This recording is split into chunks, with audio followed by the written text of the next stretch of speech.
Hello, welcome to Stars, Cells, and God, the show where we discuss new discoveries taking place at the frontiers of science that have theological and philosophical implications, as well as discoveries that point to the reality of God's existence. My name is Jeff Zweerink. I'll be your guide today as we talk about brain development and exoplanets.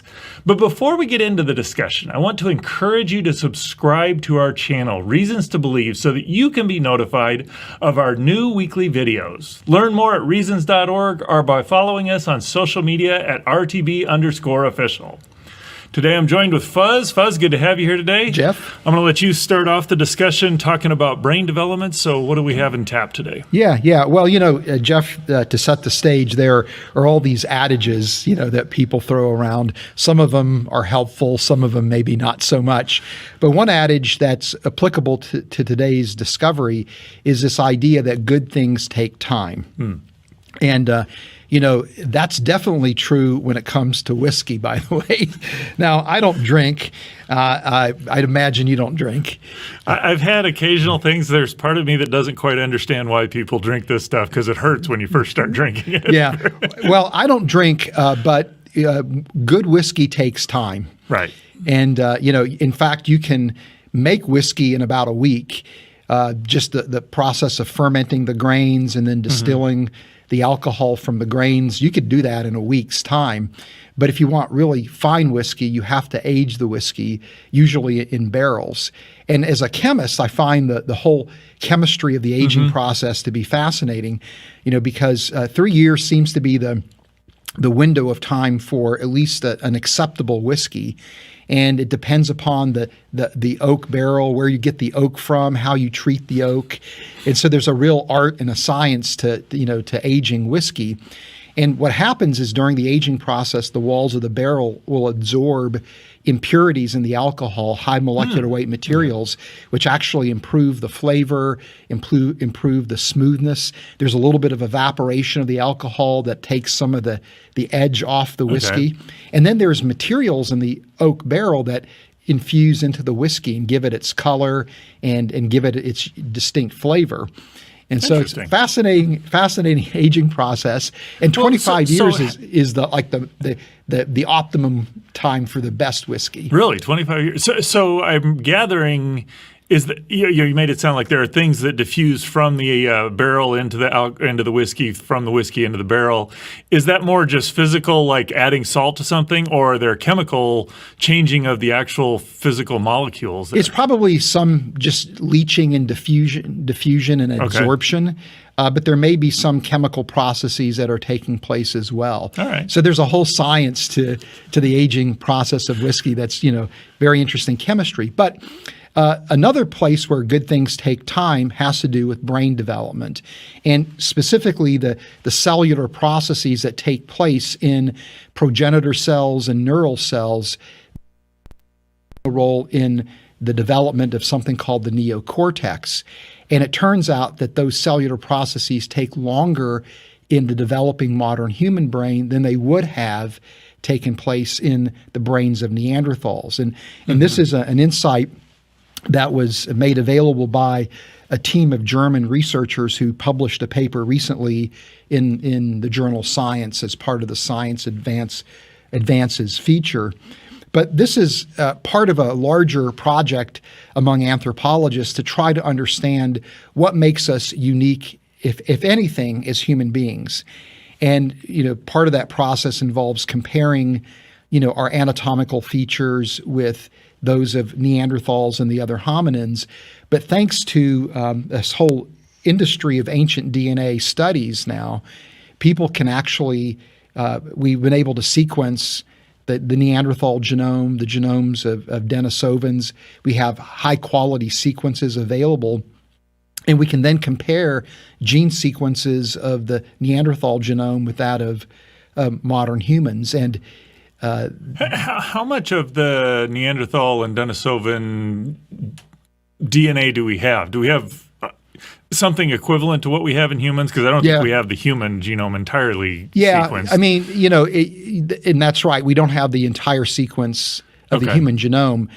We have, probably close to I would think about 90 to 95% now. Okay. And it would be comparable with All the right. Neanderthal and the Denisovan genomes. And we also have high quality sequences, meaning that the the genome has been sequenced multiple times. Okay. And so, every time you sequence the genome, you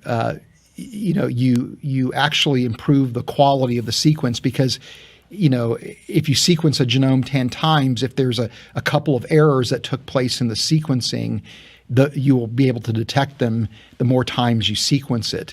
How does that impact, so if you were to take a DNA from a single person, I can see where you're going to get errors in sequencing and you want to get that genome, but there are differences from person to person.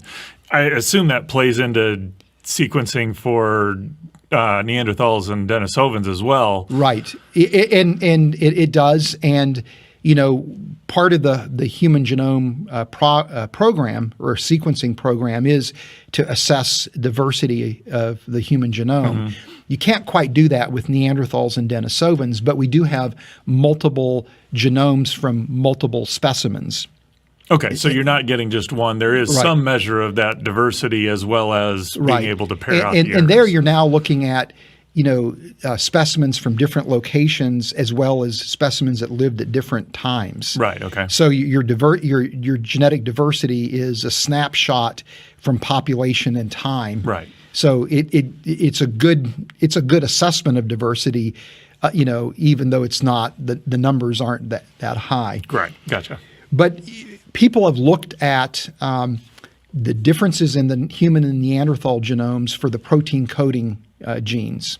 So there's about 19, 20,000 genes that are encoded in both sets of genomes, and have found only 100 positional differences in those proteins.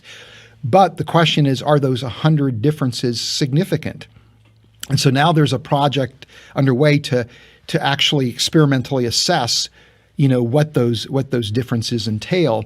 So those differences are like different letters in the genetic code that impact what sort of proteins are made? So the gene that codes for a particular protein may have one amino acid that's different in the human genome compared to that of Neanderthals. Okay, all right. And so that then becomes the basis for trying to make an assessment. And in the past, people have basically looked at the differences and tried to understand if those differences would have significant impact just by the identity and the role that gene plays. So, for example, in one set of comparisons, there are 3 proteins that seem to have a unique amino acid sequence in humans compared to Neanderthals, Denisovans, and even chimps. Okay. And these 3 proteins, just for the sake of completeness, are K1F18A, KNL1, and SPAG5. So that's the last time. Biochemists are about as original in their names as the astronomers are. Guilty. That's the last time I'm going to mention those proteins specifically, but all 3 of them are involved in cell division. Mm-hmm. And they particularly are involved in the process of cell division where the chromosomes are segregated from each other. And these proteins are expressed at very high levels in the developing neocortex. And so the thought is that these may be significant differences that could explain potentially differences in human and Neanderthal cognition. Okay. And just for a bit of background, this is kind of a very crude, or simplistic presentation of the brain where you see different regions. And there are 3 regions that people talk about: the reptilian brain, which is instinctual. This is the portion of the brain that you see in reptiles. So this would be a human brain would have all this, but this they've got these ones that they designate different areas. Well, and then when you look, like, for example, reptiles don't have the mammalian portion of the brain or the neocortex. All right. And so they've identified these 3 regions that they think may have some kind of evolutionary significance too. Okay. So there's a reptilian brain, the mammalian brain, and then the neocortex, which is where cognition, language, sensory perception, spatial reasoning, things like that take place. And here's a cartoon showing kind of the differences in the brains. And what you see is that in reptiles and in fish, there isn't the mammalian portion of the brain. We don't see the neocortex. In mice, you have the mammalian portion of the brain, but there's a very small neocortex. And as you go up the chain of being, like the rhesus monkey and the chimpanzee have increasingly larger neocortexes. And then in humans, we have the largest neocortex. The neocortex of Neanderthals was also quite large as well, comparable in size. So the question is there something fundamentally different about our neocortex and that of Neanderthals? And because these proteins are involved in cell division, it's probably worth just reviewing the cell cycle, and then we'll talk about some very interesting experiments that they did. But here's a diagram showing the cell cycle, and we begin with right after cell division takes place. You have these two daughter cells, and the first phase of the cell cycle is called G1. It's the growth phase. There's growth that takes place in the cell. And then the G1 phase gives way to what's called the S phase, where DNA is synthesized. And so what happens at that point is that the chromosomes become duplicated in the cell. And then after the S1 phase is completed, there's another growth phase that leads into the cell division process. And the first phase is called the prophase. Here, the nucleus dissolves and the chromosomes condense into these visible structures. Usually they're in a diffuse state in the nucleus. The metaphase, which is what we're going to be talking a lot about here, is the phase where the chromosomes line up in the midplane of the cell. And sometimes it's called the metaphase plane. And then the anaphase is when the chromosomes segregate to the opposite sides of the cell or the opposite cell poles. The telophase is where the nucleus reforms. Then cytokinesis is where the cells divide apart. And then you repeat that process again.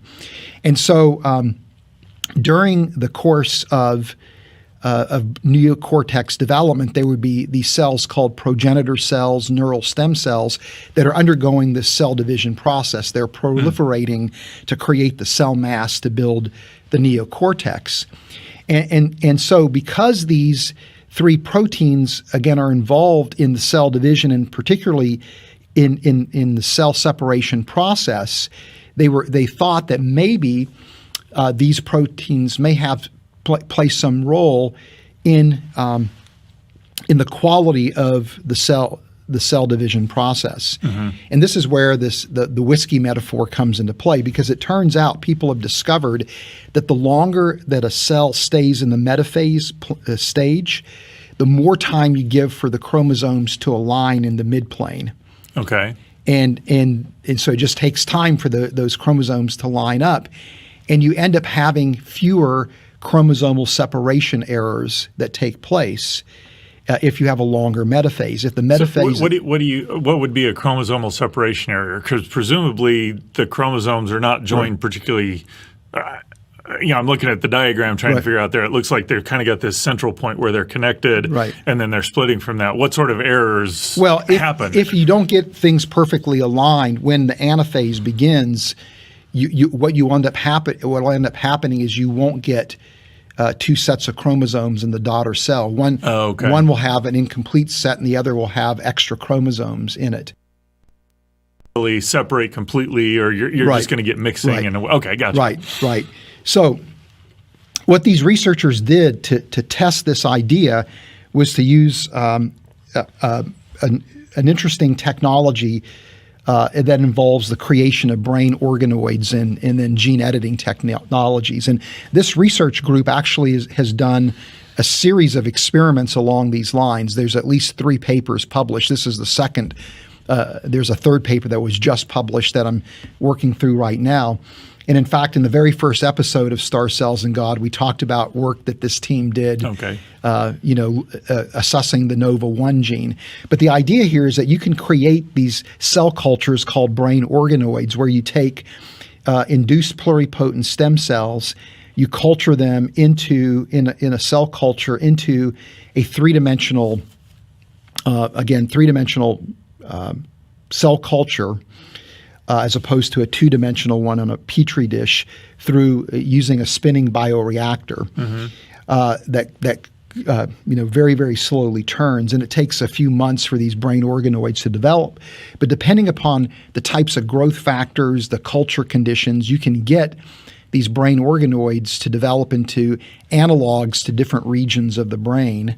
And the greater the proliferation of cell types and the greater structures that you see. So these are very powerful tools that can be used to study aspects of brain development. So what they did in their experiments is they actually grew brain organoids for chimps, and they grew brain organoids for humans in the first set of experiments. And the three proteins that are involved in cell division that have a unique amino acid sequence in modern humans, those proteins have a unique sequence in modern humans, but the chimpanzee version of those genes is the same as in Neanderthals and in Denisovans. Okay. So they grew chimp and human brain organoids, and they compared the cell division cycle for what are called apical progenitor cells. These are cells that are developing into neurons and macroglia and stuff in the neocortex. And what they saw is that the metaphase was longer in the brain, in the cells from the human brain organoids than it was in chimps, and that there were fewer examples of lagging chromosomes during anaphase.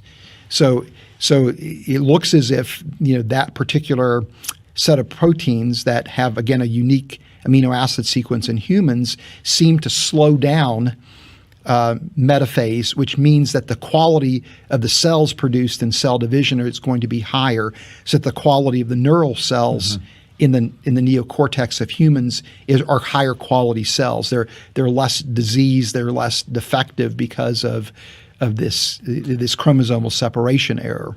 So presumably the DNA segments that they're using to develop the brain, or the cells that have the stem cells that produce the brain organoids, have this particular segment that has the difference, and not a whole lot else that would be different. Yes. Because it seems like there might be multiple things that play into that. Right. But somehow they've controlled to make sure that this is what's actually affecting the development, correct? Yes, yeah. Okay. And then the next set of experiments is they humanized mice brains. So they used CRISPR gene editing in mouse cells, and they were able to convert the mouse version of those three proteins into the human version.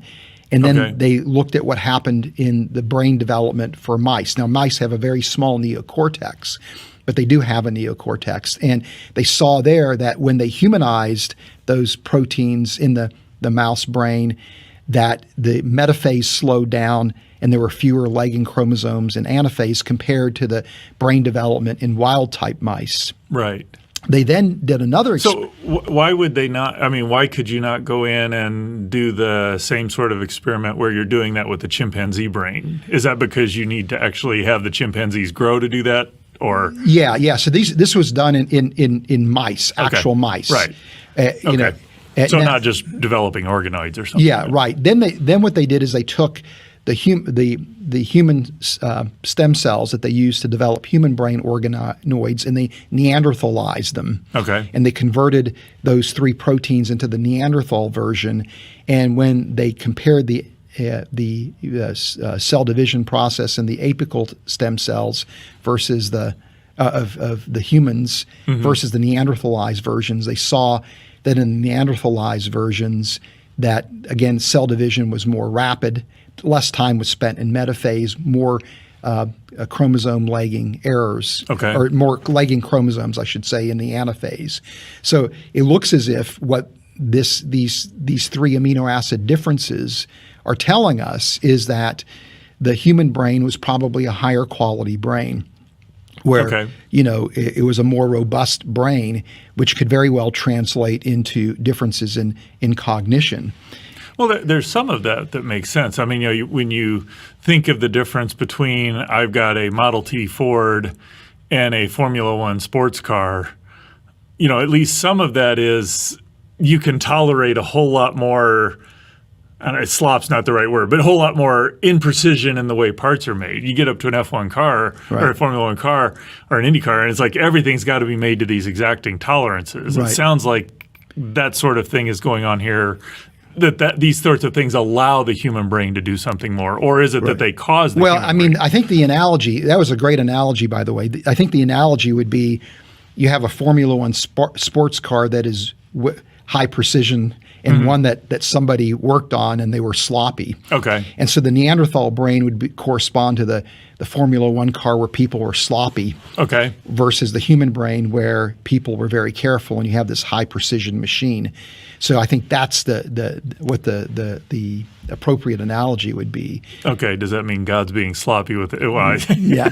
No, it doesn't mean that. But right. Okay. I get. But I mean, to your point, if that creature doesn't, as part of its characteristic, have advanced cognition, then you don't need to have that high precision in the developmental process.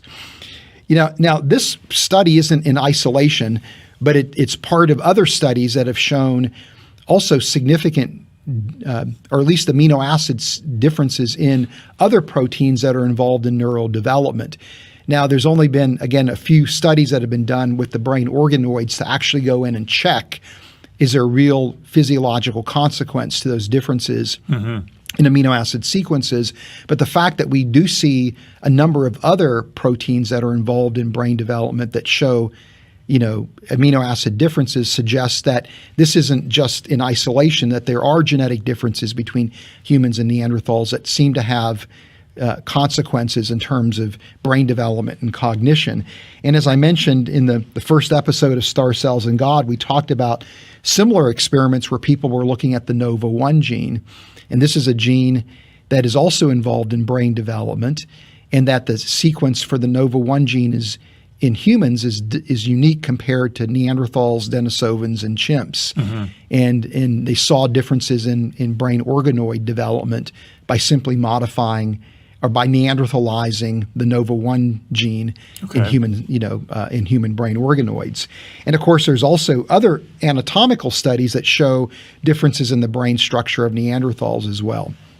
So the whole point is that there's a growing body of data that says there really are biological differences between the human brain and the Neanderthal brain.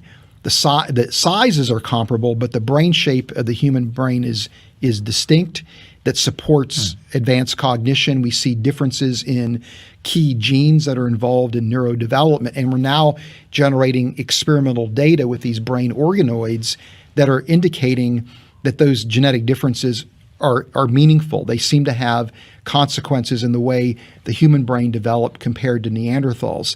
So all of this is really making a case for human exceptionalism, that we can show, that anatomically, developmentally, genetically, that humans seem to have advanced cognition, which means that it supports the idea that we are distinct from other creatures. And if we can show that humans are exceptional, that now allows us to make a scientific case for the image of God.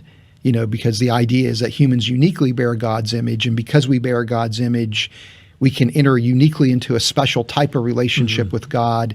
We have certain responsibilities that we can uniquely fulfill with respect to the creation.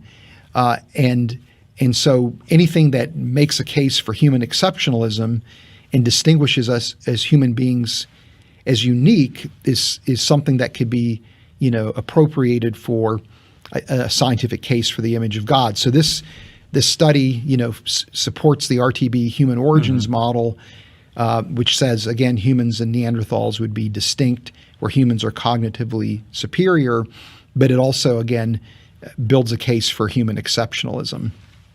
It was fascinating discussion, or a fascinating discovery, just about one, how do you actually do the experiments that demonstrate that are pretty fascinating to me.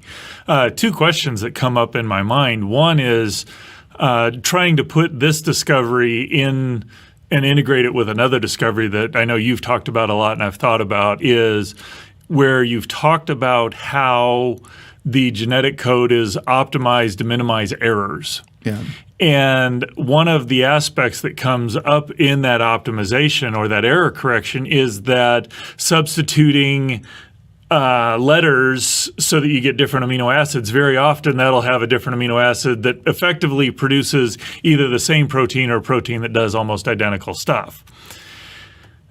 I'm just wrestling with this, because we're talking about three different amino acids here out of a fairly long stretch, I would presume.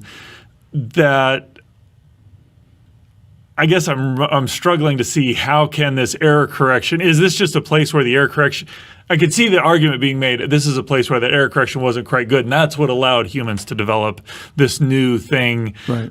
And I guess I'm just kind of off the top of my head trying to figure out how to integrate those two. What are your thoughts on how do these two discoveries play? Yeah, well, in the code is optimized for error minimization, but it doesn't mean that when you have amino acid substitutions that in some instances they can be biologically significant. So if they are at a key location within the protein, changing one amino acid for another can have significant functional consequences.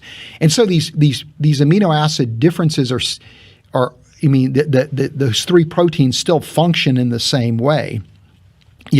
So the function isn't compromised. It's just that those changes wind up slowing down the metaphase process, right? And so it's slowing it down just enough that it ensures that the cell division takes place with a higher degree of fidelity.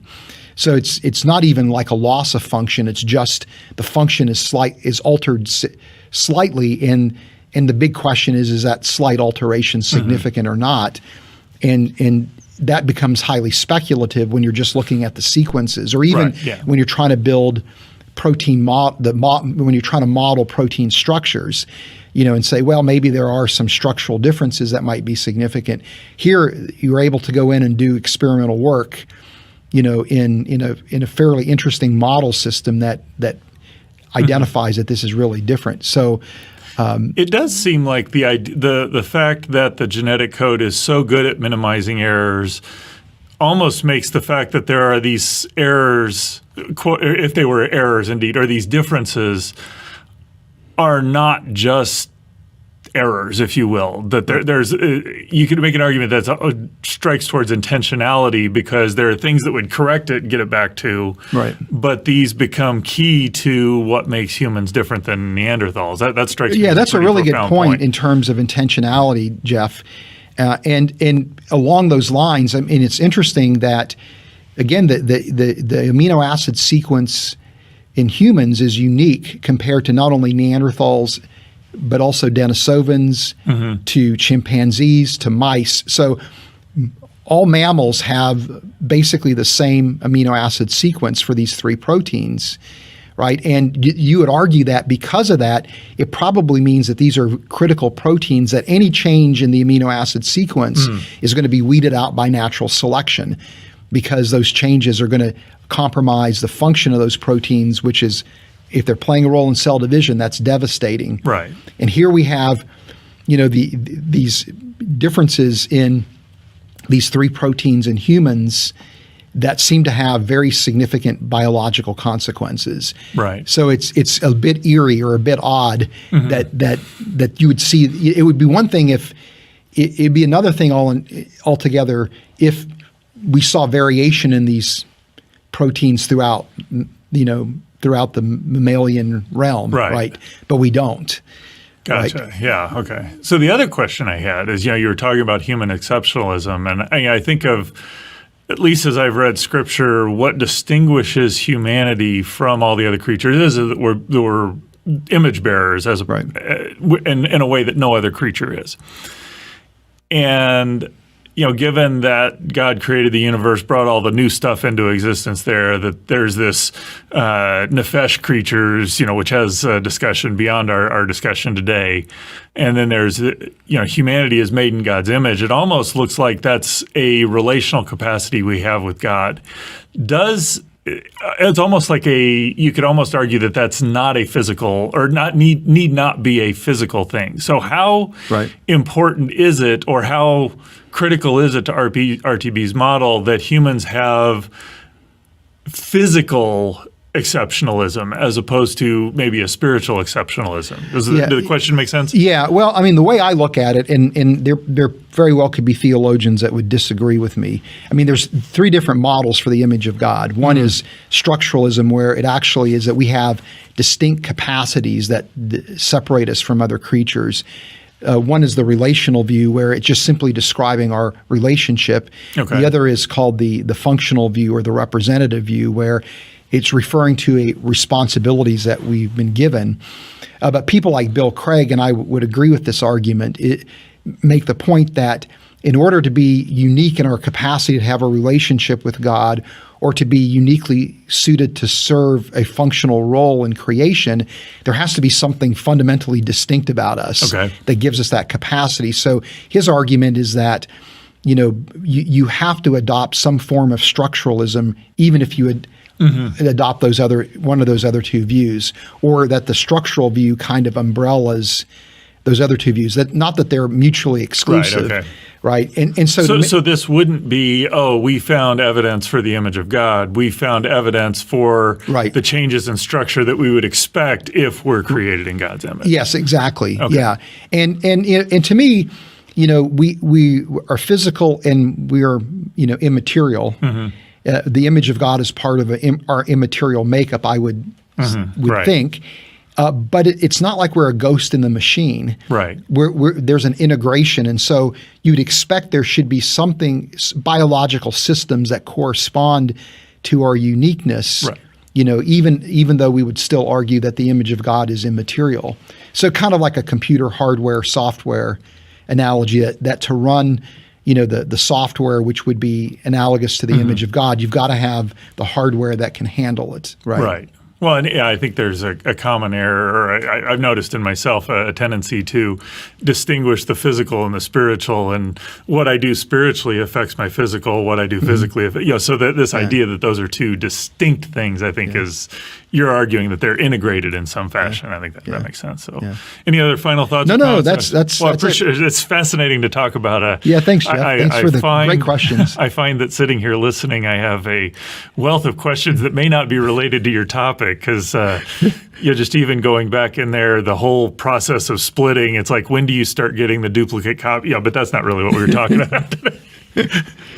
So just to kind of continue the discussion, we've had James Webb Space Telescope has been launched, and just phenomenal images and fascinating discoveries out there. And one thing that I have found is that people have talked about the James Webb. There's been this whole discussion about how the James Webb has gotten rid of the notion that we live in a universe that has a beginning. And so, there's this intuitive sense that the James Webb is weighing in and answering these big questions. And what I found fascinating about that particular discussion is there were some things that James Webb found that might have fit in some details better with a different model of the universe.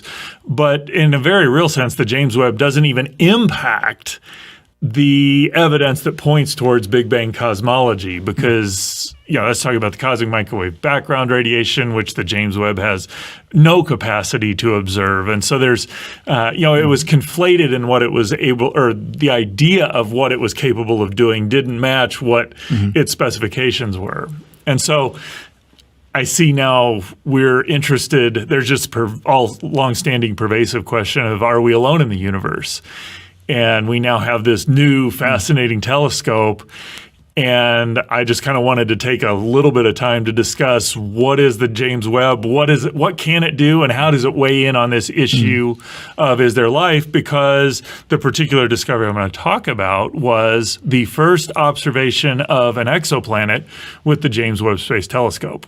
And so just to kind of start, I wanted to give a little bit of background of where our telescope technology has come from, because we are so used to seeing Hubble images and even the James Webb images that I think there may be a distorted sense of where we've come from and how quickly we've gotten there. So if you can take a look at that first image I've got, this is an image of M100. It's a galaxy, spiral galaxy that has just looking at the nucleus of it, the core of it there.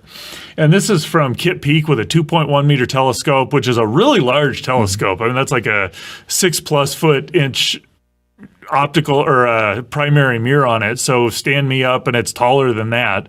World-class telescope. And you can see this is what it was. This was kind of the state of the art in the early 90s of what we could do. And if you now go to the next image, this is the Hubble Space Telescope image of that same region. You can see it's rotated, but other than that, it's basically the same scale. And I want to point out, this was Hubble before the optics were fixed. And even before the optics were fixed, you can see just how much better the Hubble Space Telescope was. I mean, you can see stars in there. The colors that's not a fair comparison between the two, but you can see just the structure you see there. And now you figure out, okay, we figured out what's wrong with the Hubble. We go up, we put in optics to correct that, and now we get to its design specifications, and it's just like, comparing the bottom image, even to the Hubble pre-service is phenomenal, but you compare it to the Kitt Peak image, and it's just like, we're not even talking about the same. Is Hubble observing in the visible? Hubble primarily observes in the visible. It has the capacity for the ultraviolet, small capacity in the infrared. And so, there's a lot of people that have talked about, how much better James Webb is from the Hubble. And you always have to be careful about that discussion, because when you look at the James Webb, it's designed to operate in the infrared. Hubble was designed in the visible with ultraviolet and some infrared capabilities. And so they're not exactly doing the same thing, but the reality of it is Hubble, I think, is something on the order of just shy of 2 meters. I think it's 1.7 meter mirror. I'm not going to stake my reputation on that, but I think it's somewhere in that class, whereas James Webb is on the order of 6-7 meter mirror. So you'd just expect it to be a lot better. And if you go to the next image, you can kind of see Hubble's on the left, James Webb's on the right. Bearing in mind that some of that is the difference between visible and ultraviolet, but even for as good as the Hubble was, and there have been new instruments put on, and so the Hubble is even better than what I was showing there, but still, there's just a clarity, a resolution, a set of details that you can see with the Webb telescope that you just can't see with Hubble. And this is an evolution over about 30 years. So you can imagine just what we're capable of doing. Now, the downside of Webb is that it's up in space and it's got a pretty narrow field of view, and you can't build too many of those where you can put lots of telescopes down on the ground. So all of these are all necessary, but I just kind of wanted to give a picture of, look at the picture on the left compared to the picture on the right, and our technology has really advanced. It's phenomenal what we've been able to accomplish. And even in the midst of that, I wanted to make sure we understood just how impressive the telescope technology was. James Webb still can't find a planet like Earth and take an image of it. And so that's how hard the challenge is to find a Earth-sized planet and actually get information about the planet itself more than just its gross features. So something like James Webb can detect planets that would be like Jupiter size or super Jupiters, but when you're talking about Earth-like planets, that would be with respect to smaller rocky type planets. Is that what you're saying? There's a couple of things that play into that. In general, Webb will be able to find Jupiter, Saturn type objects. If you're looking close enough and the right kind of star, you might get down in the Earth size range. And so it's not it can only find this, but the bulk of what it's going to find is the Jupiter, Neptune, Saturn type planets. And this is why. Because you ask the question, how do we find a planet around a star? And the analogy I will give to illustrate the challenge of that problem is I grew up in the Midwest, and we would go out and collect lightning bugs at night. Love doing that.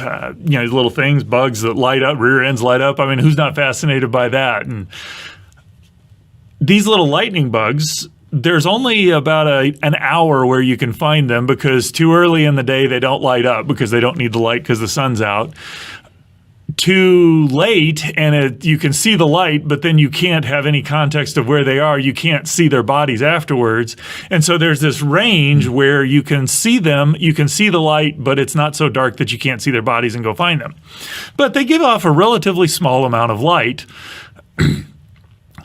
Now, contrast that with, take those big honking spotlights people shine up into the sky that say, here, come here, shop in my store, find this place. Imagine the biggest one of those that we've made, put the lightning bug on the rim of it, and say, build me a detector that can find the light from the lightning bug in the midst of that. That's the challenge. Yeah. Because the light from the star in the visible range is 1 billion times brighter than the lightning bug. The light from the star in the infrared range is 1 million times brighter. And so most of our telescope or our exoplanet hunting technologies have been centered around looking for variations in the light from the star, because there's a bunch of that light. Yeah. So we will take a telescope, and as a planet orbits around the star, it actually causes a gravitational wobble. And so we can find the Doppler shifting in the light from the star. That's the radial velocity technique. That was the first successful large-scale technique. I always have to preface that statement with the fact that we found a couple of planets around a pulsar, which we could find by variations in the timing of the pulsar. But when you're talking about stars that are solar or sun-like, in that they're on the main sequence, then radial velocity was the technique we used. Another technique that has been very prolific is, if the geometry is lined up as the star or as the planet orbits around a star, the planet will pass in front of the face of the star, and it will cause the light to dim. Jupiter planets dim a planet or a star's sunlight or the star's light by about a factor of 100. Earth size by about a factor of 10,000 or 1/10,000th is how much it dims. And so, by looking around very stable stars, you can find the light from the planet. We have found that's probably the most prolific technique we've used. In fact, they built an instrument called Kepler that was designed to find Earth-sized planets or Earth-sized planets orbiting sun-like stars, and so it operated for about 3 years, because that's how many times you need to get a reliable detection. And then there was another technique that I'll just point out, because it can find a lot of stars, but it doesn't give you much information, is that if a distant star, the light from that distant star passes by a star with a planet, then it will get gravitationally lensed and it'll have a signature to it. But notice, all of those are looking at light from the star, not from the planet. Right. The kind of the holy grail of exoplanet detections is, can we build an instrument where we can see the light from the planet? And that's what the Webb telescope is doing. There are other telescopes that do this, but the idea, or the main idea, or the prevailing way of doing it is, you put something, it's called a coronagraph, where you put a block in front of the star to block the light from the star, so that you now can see, have sensitivity to detect the light from the planet. Just because you can't build an instrument that has sensitivity over a factor of 1 billion or a factor of 1 million. It's just almost impossible to do that. Now, the challenge with that technique is that you can block out the light from the star, but any sort of thing you put there, you still get diffraction around the thing that blocks it. And even at a factor of 1 million, if only 100,000th gets around, the amount of light coming around is still more than the star. So one of the ways this particular technique is sensitive primarily to bright planets that are very separated from their star. So this particular planet is this star, and it's got a very nice descriptive astronomical name. It's HIP 65426, which means it's the 65,426th object found in the Hipparcos satellite or Hipparcos survey. And it's, I think, if I remember correctly, it's about 350 light years away. So it's in our near vicinity here. And the planet that it found is about 90 astronomical units. So 90 times the distance from the sun to the Earth.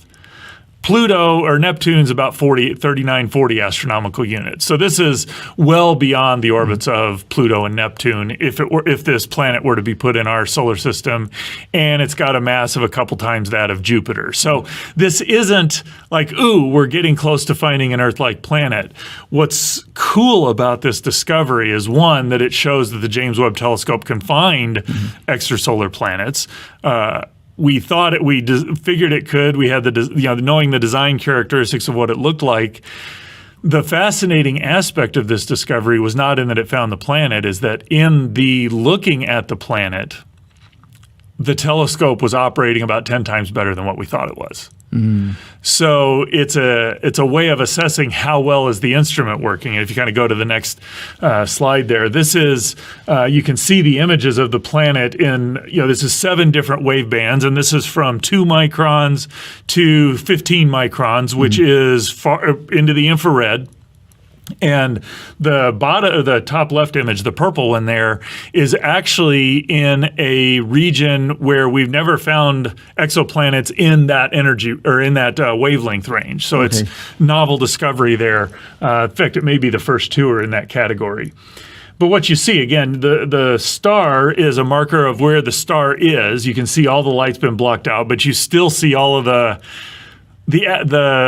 fluctuations and the weird stuff that's going on there, but you very clearly see HIP 65426b, which is the little blob off to the left and the bottom there. And again, by seeing how well the amount of light we see, the signal to noise, we find that it's working so much better. And they talk about the different reasons why the telescope's better. And it's like the throughput of the telescope's about 10 to 20% larger than what they thought it would be. So, they have all the design specs for the James Webb, and lo and behold, it's actually performing beyond its design specs, which doesn't surprise me that a lot of things that NASA builds do that.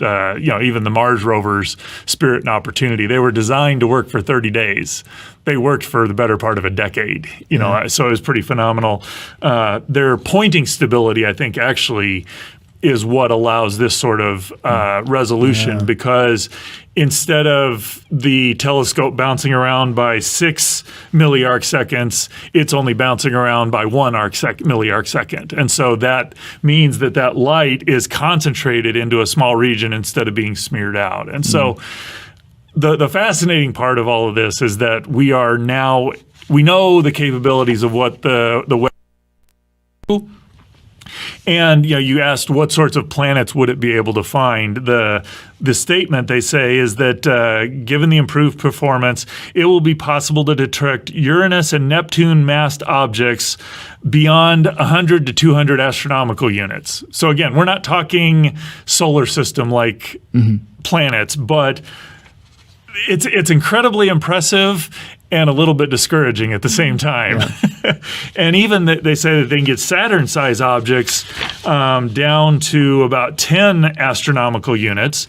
And if you were to look at Alpha Centauri, which is one of the closest stars, it might be possible to push the limits down to where they can get to 5 times the Earth radius for companions that are 0.5 to 2.5 astronomical units. So you can see we're kind of getting down to where we can get that, to where we're actually measuring the light. And the reason why that's important, why we want to measure the light and what Webb brings to this that other telescopes don't, is that when you can measure the light, you now know what is the actual temperature of the planet. What does its atmosphere look like?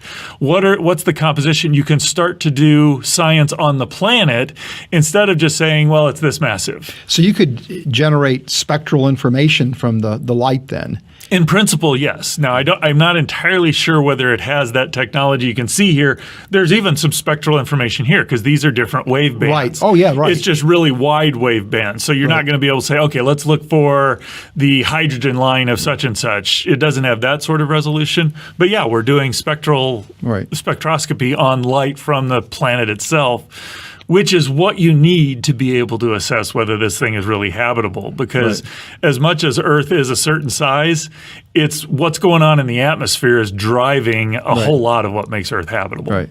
So hopefully you'd see something that is water or methane or, some ammonia, oxygen, some kind of bands that would suggest the presence of those molecules then, right? Those sorts of things you also might expect to see if there was if you were observing Earth, there's changes in the amount of light output from the planet or from Earth because of the amount of cloud cover, because there's oceans and ice covered. And so if you had something which was like ice on one side, water on the other side, you might detect the variability in the light output. These are the sorts of things you can start doing when you're measuring the light from the planet itself, not just how the planet affects the starlight. So it's exciting and fascinating, and before we can detect Earth-like planets around sun-like stars, we still have to wait for another couple telescopes. And for scale, the James Webb was proposed no later than about 1996. So we're 25 years later before we're starting to get the output from it. And so, like I said, I don't want to be science can't do anything. This is just cool stuff. I mean, it's so impressive how the technology has advanced. And it's just a statement of how difficult the question is of assessing, are there planets capable of hosting life? Right. And we need to just bear that in mind when we're talking about, we found the latest habitable planet. We don't have the technology to get outside of, does it have the capacity to have the right temperature? Right. We don't even know whether it has that temperature or not. So it's a pretty challenging problem, but a fun problem to attack. Yeah. So in terms of, part of the bread and butter at Reasons to Believe is the idea that, Earth is unique, our solar system is unique in terms of its habitability. Our sun is unique. In other words, we don't really have the technology to really sufficiently probe that question experimentally. So we can do, back of the envelope calculations or speculate on the uniqueness of the Earth from kind of counterfactual analyses or theoretical analyses. But what we really are saying is we don't have the experimental capacity to robustly go after that question, which means everybody should exercise some measure of humility, right? Yes. That's, and I would say it's a little, you can state it a little bit more, not definitively, or there is more data to weigh in. What we don't have is the capacity to go out and say, here are these 5,000 planets. We know what their characteristics are. Anything more than their mass and their orbital parameters. What we do have in our solar system is 2 planets that we would put in the habitable category beyond Earth, Venus and Mars. And so I think we get a whole lot more information about what sort of variability and things to look for by looking at those planets. We see that both Mars and Venus started out with an abundance of water. And yet Earth is the only one of the 4.5 billion years later that has any significant water on it. So we've got tools here to get a lot of details that really do illustrate the complex interactions of geophysics and atmospheric physics and biological physics and astronomical physics that are required to make a planet habitable. So I think there are things we can do to weigh in there. But we just need to have that caution when we're talking about, we found a planet around an M dwarf. Well, we have to extrapolate from what we have here and recognize that there's kind of 2 schools of approach. One is, if we can get water, there's going to be life. And so all we need is this minimal set of characteristics to get water. That may actually be much harder than what we think. That's what kind of Venus and Mars tell us. Right. But even beyond that, just because you get water doesn't mean that water is going to stick around or the water is going to have the necessary components or the life can originate because there's too much ultraviolet. There's all these other things at play. Right. And so let's just be a little cautious about what we're declaring to be based on observations around things that we just don't know. I mean, it's only been 25 years, a little over 25 years that we are now convinced that there are planets outside our solar system. But then by the same token, too, we want to be a bit cautious, saying, well, we found all these exoplanets, but yet none of them meet the capacities for life, so therefore Earth is unique. Exactly. We want to be, so it's caution on from both perspectives. Exactly. From both perspectives. One of the things when I'm talking about this, I almost always will show a slide. It'll list all the exoplanets we found so far, and then I'll go put the planets out of our solar system on that graph. And what you'll find is that Jupiter fits in the class of, we found Jupiter-sized planets that are Earth, or similar to Jupiter in our solar system. Saturn just barely sits on the edge. Uranus, Neptune, Mercury, Earth, Venus are all down in this region where we just have no capacity to observe. And so we do need to be aware there's a selection effect in everything we found. Yeah. Doesn't mean you can't say anything, but I think, as you just said, we need to be cautious about what we say. Yeah.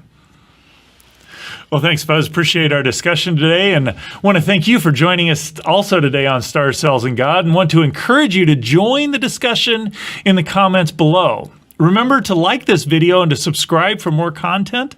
New episodes of Stars, Cells, and God release each Thursday and are available here on YouTube and on your favorite podcast app. Be sure to share this video with a friend, and remember, the more we know about science, the more we have reasons to believe.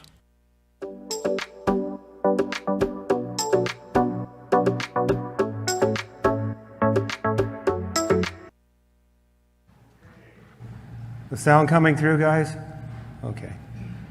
Well, that was pretty good. 1 second, Dan. I don't have any questions coming in online, but we'll do our best here. If you have any, just go back to the mic and ask them. While we're waiting, I think the last, you noticed that was 2 talks. And by the way, the people speaking, Fuzz, Rana. He's the new president and CEO of Reasons to Believe. And Jeff Zweerink, he's astrophysicist, in-house scholar. So just in case you don't know.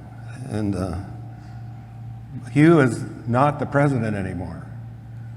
But he's still staff there, one of the senior scholars. So the big thing that you should have got out of that was that what's been in the news lately, that James Webb telescope proves that there was no Big Bang, there was no beginning. Well, Jeff explained why that's not true, because first of all, it can't measure that type of phenomenon to tell whether there was a Big Bang or not. It can't measure the cosmic background radiation that was the only thing that existed when the universe was about 300,000 years old. It can't measure that. So it really isn't related to the Big Bang or to the beginning of the universe.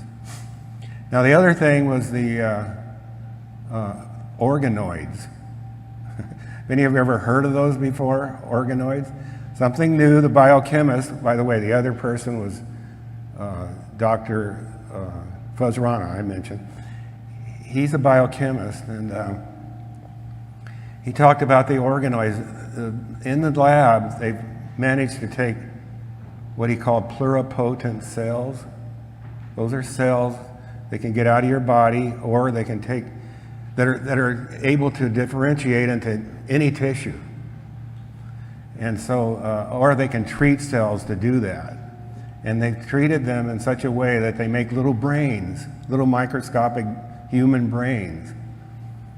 And there's an ethical question there too. Should we be doing that? Are there souls in those? But the upside is that you can use those little organoid brains to do experiments. And so that's why he was talking about how those 3 particular proteins that humans have relate to cell division, and they keep it going real nice and clean. So there's few mutations. Whereas if you change those 3 proteins and you take them from a rat or Neanderthal or a chimp and put it into the human organoid, you can see that it causes mutations at a higher rate than if you use the human version of those 3 proteins. Pretty good. Okay, here's a couple friends of mine. I just brought him along since he was talking about humans and Neanderthals. This is a human skull, and I just want you to notice a couple things. Fuzz was talking about the brain, which is inside of the skull here, skull cavity. And he was talking about the gray matter, the convoluted area, neocortex, which is the outer part of the brain. And you notice in a human, I gotta face that camera there, there's a lot of room for neocortex. And it's right underneath the skull all the way back to here. And if you look at the Neanderthal, and this of course is a replica.